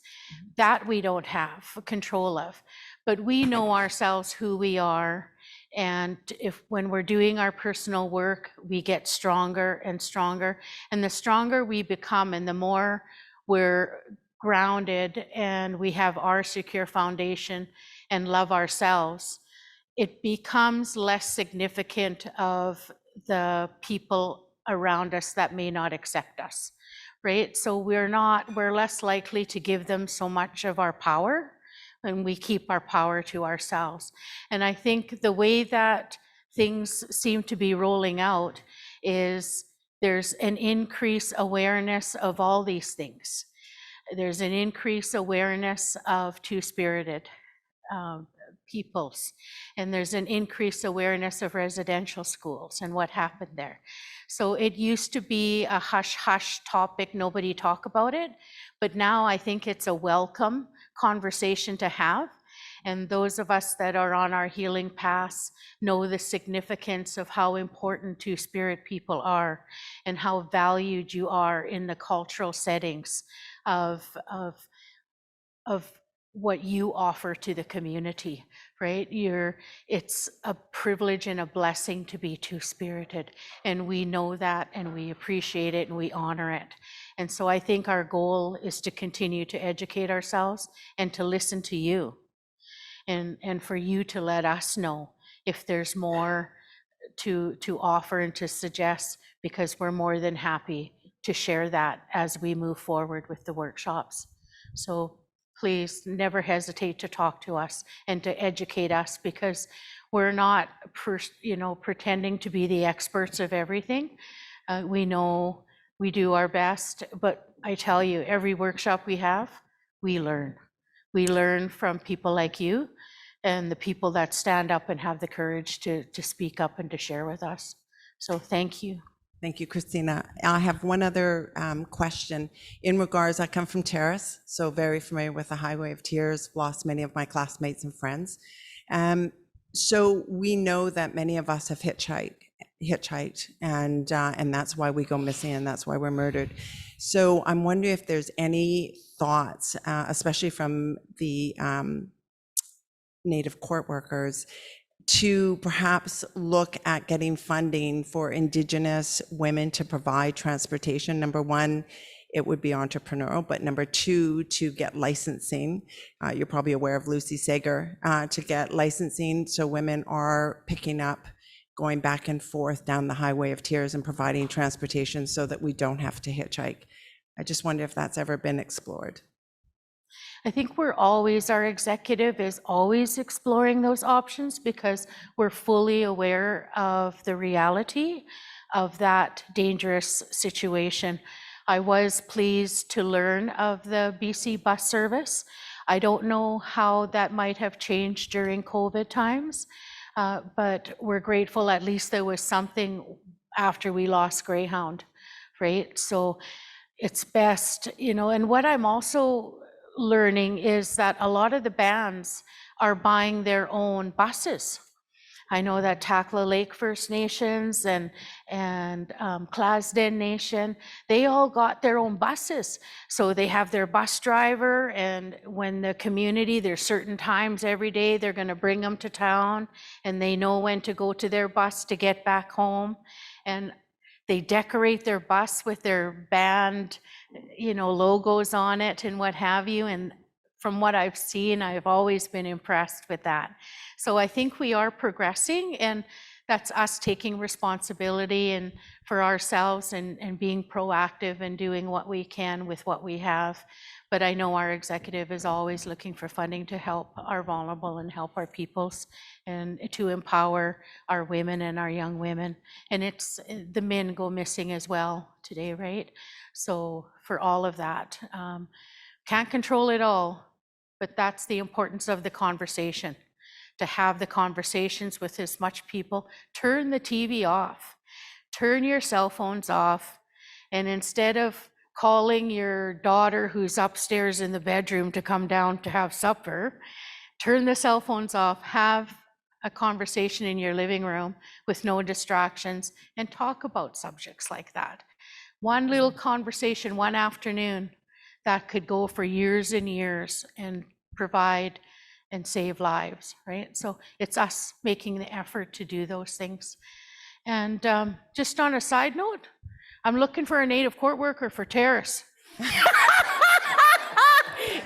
Thank you. Please feel free to see me after this presentation. If you know somebody, send them my way. I couldn't resist. Thank you. Thank you very Christina. much. Thank you for your questions. I have one thing to add as a support worker, as a Native court worker, when people are trying to hitchhike. If you write a letter as a support worker to BC Bus North or for the medical bus that travels throughout the province, and if you get a support worker to write a letter stating you're actually fleeing from violence, or if you have court or something, you're low income and you have no means other than to get a free ride, and if you ask specifically to get a free ride, they usually accommodate and allow people to go on the bus for free. So I've had to write numerous letters to help people. So support workers can write you a support or anyone a letter to get on the bus for free. And thank you for sharing about being LBGTQ. My niece is LBGTQ, so she's going through a lot of bullying. And apparently if you talk to elders and get community involvement, that will help. Foundry is a great resource, and especially for youth, they have wraparound services, counseling, all different programs that can help. And in our culture where I'm from, we do a potlatch ceremony, and you reintroduce that person back into the community. So there's different options like that you can try. Awesome. Thank you. Thank you. Awesome. See why she's my right-hand girl? Full of knowledge. She's a walking encyclopedia, trust me. I know we're close to lunch. Is there anyone else that have any questions or comments? Yeah. I really want, Lori, go ahead.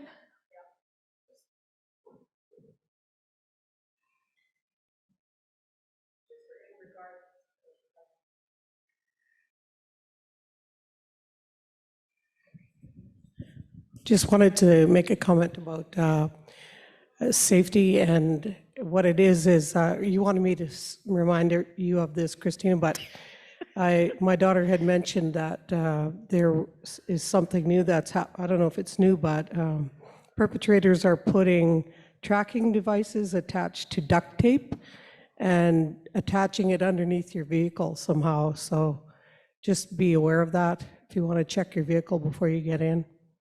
And speaking of perpetrators, she encountered something at Costco. I couldn't believe it.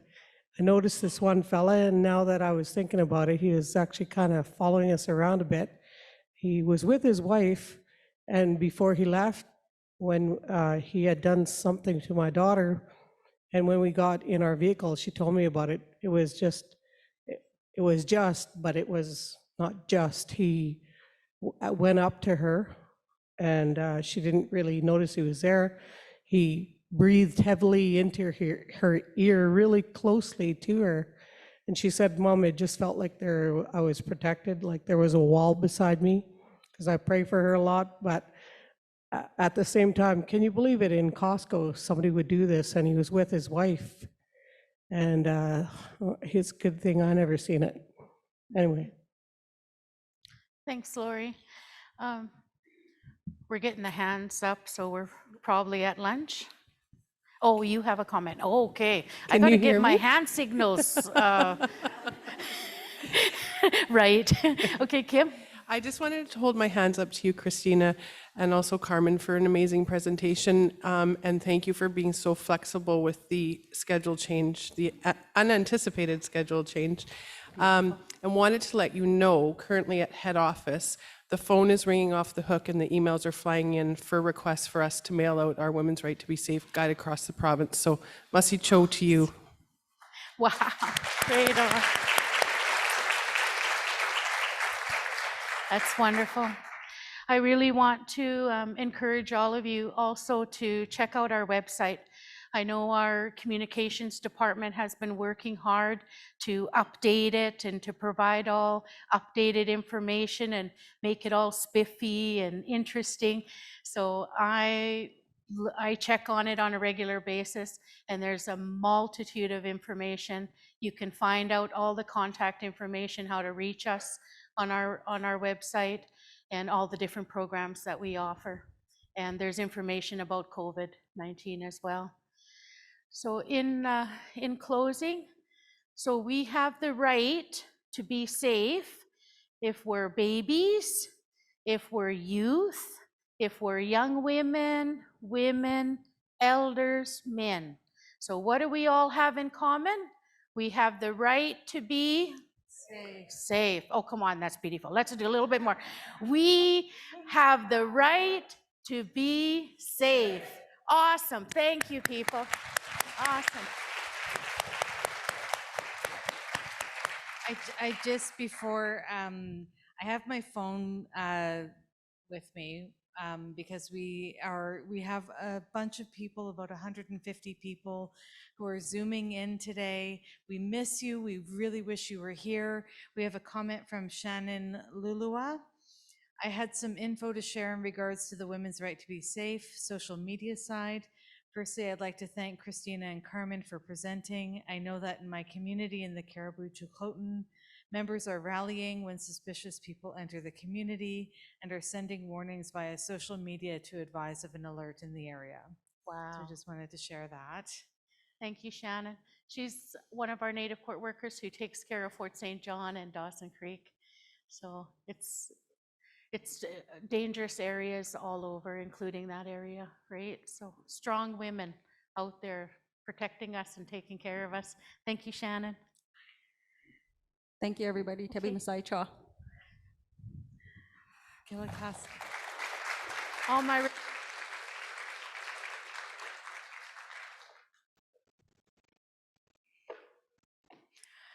Gilakasla, thank you so much, Christina and Carmen. And I believe they're here over lunch. So if you have more questions, they will be here to talk. And amazing news that the phones are ringing off the hooks and emails are flying in, which is wonderful to get these resources. Lunch is ready. It will be around the corner. We have a request that when you go to get your lunch, that we have our masks on. Before you go to the food, that you hand sanitize. There's hand sanitizers right by the plates. If you could keep your mask on until you get back into the room, and there are vegan and vegetarian options. Have a wonderful lunch. Huge gratitude to those who prepared the food for us, and we'll see you. Well, we'll see you. We'll see. For those online, we're going to take about an hour or so for lunch. So we'll see you back at around 1.